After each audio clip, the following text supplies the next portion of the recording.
Bình thường chị dùng hàm VLOOKUP, nếu điểm số bằng 6 thì xếp loại là khá, nếu điểm số bằng 8 thì xếp loại là giỏi. Nhưng nếu điểm số lẻ nằm giữa 6 và 8, ví dụ 6,7 hoặc 7,9 thì phải dùng công thức nào để kết quả xếp loại là khá được? Em tìm cách giúp chị nhé. Chào mừng các bạn đã trở lại với Lê Excel. Ở video ngày hôm nay, Lê sẽ hướng dẫn các bạn hàm tìm kiếm giá trị theo khoảng với VLOOKUP. Để đảm bảo đạt hiệu quả tốt nhất, các bạn hãy tải file thực hành mà Lê đã để sẵn đường link trong phần mô tả video bên dưới, mở lên và thực hành cùng Lê nhé. File thực hành bao gồm có 3 sheet. Sheet thứ nhất tìm kiếm giá trị trong khoảng và bài tập thực hành dành cho các bạn thực hành bằng tiếng Việt, và sheet New VLOOKUP dành cho các bạn thực hành bằng tiếng Anh. Để hiển thị lời hướng dẫn hoặc bật phụ đề bằng tiếng Anh, các bạn có thể bật tính năng phụ đề của YouTube theo hướng dẫn như sau. Quay trở lại với tình huống mở đầu video này, chúng ta có bảng xếp loại học sinh kèm theo điểm số của từng học sinh. Theo tiêu chí xếp loại, thông thường nếu điểm số bằng 6 chúng ta sẽ có xếp loại khá, và nếu điểm số chính xác bằng 8 chúng ta có xếp loại giỏi. Tuy nhiên trong thực tế điểm số thường sẽ bị lẻ, ví dụ như 6,7 hoặc 7,9 ở đây nằm giữa khoảng 6 và 8. Vậy làm thế nào để xếp loại vẫn ra là khá? Thông thường nếu chúng ta sử dụng hàm if thì vẫn có thể ra được kết quả. Tuy nhiên hàm sẽ dài và tương đối phức tạp. Có một cách khác thông minh hơn, ngắn gọn hơn, đó chính là sử dụng hàm VLOOKUP kiểu mới. Thường chúng ta hay sử dụng VLOOKUP với cái biến số thứ tư là range lookup để bằng 0, tức là tìm chính xác. Tuy nhiên để tìm kiếm theo khoảng, chúng ta chỉ cần đơn giản đó là thay biến số này thành 1, tức là tìm gần đúng. Để dễ hình dung, chúng ta sẽ chuyển sang phần thực hành luôn.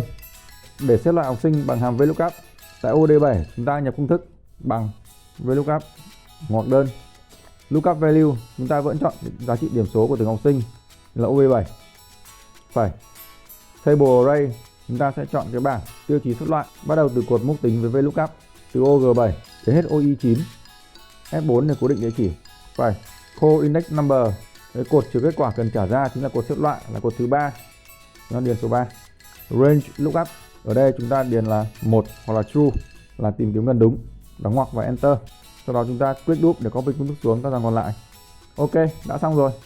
Như vậy là chỉ với một hàm VLOOKUP rất ngắn gọn, chúng ta đã tìm kiếm được giá trị theo khoảng, xếp loại học sinh trung bình, khá và giỏi, xử lý được các điểm số lẻ rất nhanh và tuyệt vời, phải không nào? Cái ưu điểm của việc sử dụng hàm VLOOKUP để tìm kiếm giá trị theo khoảng đó là sẽ nhanh và đơn giản hơn nếu sử dụng hàm if rất nhiều. Có thể minh họa luôn. Nếu sử dụng hàm if, tại OC7 các bạn nhập công thức bằng if ngoặc đơn điểm số nhỏ hơn 6, chúng ta có xếp loại trung bình, chọn OV7 nhỏ hơn F8, F4 để cố định địa chỉ. Xếp loại trung bình chúng ta chọn ô I7, F4 để cố định địa chỉ tiếp. Phải. Còn nếu điểm số lớn hơn bằng 6, chúng ta phải lồng hàm if thứ hai bên trong ngoặc đơn điểm số vẫn chọn ô B7 nhỏ hơn 8, chọn ô F9, F4 để cố định địa chỉ.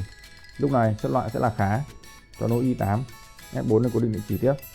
Còn nếu điểm số từ 8 trở lên, tức là value if false, chúng ta sẽ chọn học sinh giỏi là OI9, F4 để cố định địa chỉ, đóng ngoặc 2 lần, kết thúc hàm if và enter. Sau đó chúng ta click double để copy công thức xuống các dòng còn lại. Như vậy các bạn có thể thấy là dùng if hay là dùng VLOOKUP thì đều ra kết quả giống nhau. Tuy nhiên hàm if rất là dài, phải dùng cái hàm if lồng vào nhau, phức tạp hơn. Còn hàm VLOOKUP kiểu mới, chúng ta chỉ cần sử dụng một hàm duy nhất, công thức đơn giản và nhanh gọn hơn rất nhiều.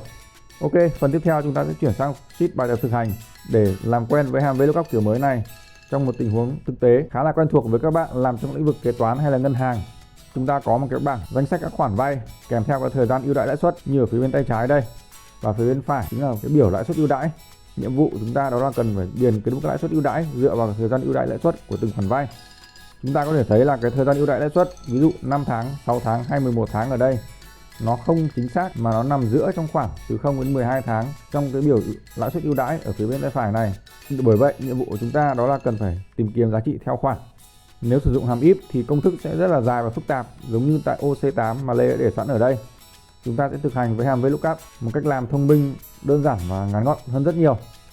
Tại OD8 các bạn nhập công thức bằng VLOOKUP ngoặc đơn lookup value, chính là cái thời gian ưu đãi lãi suất của từng khoản vay, chúng ta chọn ô B8. Phải. Table array, chúng ta chọn biểu ưu đãi lãi suất từ ô G8 đến hết ô I12, F4 để cố định địa chỉ. Phải. Call index number, cái cột chứa kết quả là cột lãi suất ưu đãi, cột số 3 chúng ta nhập 3. Range lookup, tức là tìm kiếm giá trị theo khoảng, bởi vậy chúng ta nhập 1, đóng ngoặc và enter. Ok, click double để copy công thức xuống các dòng còn lại. Đã xong rồi, rất nhanh và tuyệt vời phải không nào? Có một lưu ý nho nhỏ cuối cùng mà Lê muốn nói với các bạn, đó chính là điều kiện để hàm VLOOKUP tìm kiếm giá trị theo khoảng có thể hoạt động được. Đó là cái cột mốc tính, tức là cột giá trị tham chiếu ở bên tay trái đây, nó phải được sắp xếp theo thứ tự từ nhỏ đến lớn. Bởi vậy nếu các bảng VLOOKUP mà đang sắp xếp lộn xộn, các bạn lưu ý hãy sắp xếp lại theo thứ tự từ nhỏ đến lớn thì mới có thể sử dụng VLOOKUP kiểu mới này được nhé. Như vậy là trong video ngày hôm nay, Lê đã hướng dẫn các bạn hàm tìm kiếm giá trị theo khoảng với VLOOKUP. Nếu có bất cứ khó khăn hay vướng mắc nào trong quá trình thực hành, các bạn có thể để lại comment bên dưới video hoặc liên hệ với hotline để được Lê hỗ trợ nhé. Cảm ơn bạn đã theo dõi đến cuối video này. Nếu bạn thấy video này hữu ích, hãy cho Lê một like. Đừng quên đăng ký kênh để nhận được thông báo về những video mới nhất của Lê. Xin chào và hẹn gặp lại các bạn ở những video tiếp theo.